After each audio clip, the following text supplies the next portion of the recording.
In our members meeting yesterday, we talked a little bit about a free online program that could possibly help and inspire you to create new compositions. It's a drag and drop program. It's called Photopea and it's based on Photoshop.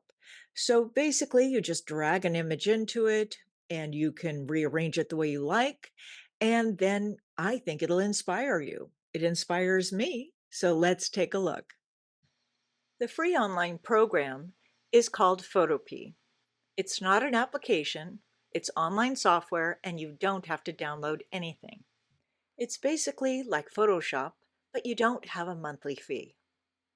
So to upload your images, you can choose from all the different files on the left-hand side or drag and drop your image directly into the program.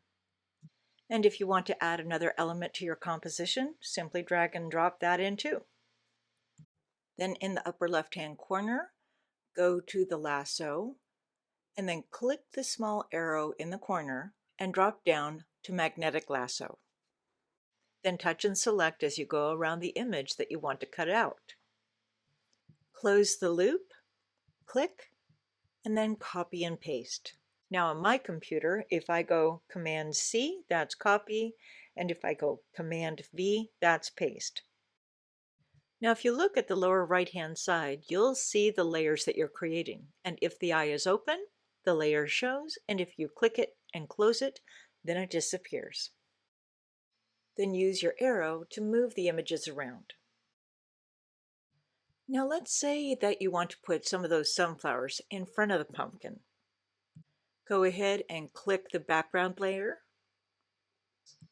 Then just like we did before, go to your magnetic lasso, go around your image, copy and paste, and then you have a new layer.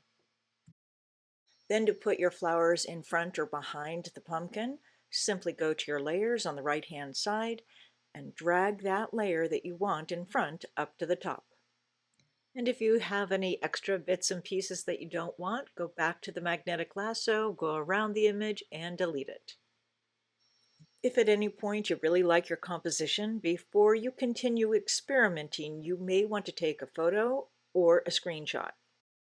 Now, if you're wondering what your composition may look like if it's cropped, simply go up to the cropping tool, highlight the area that you want to crop, then click.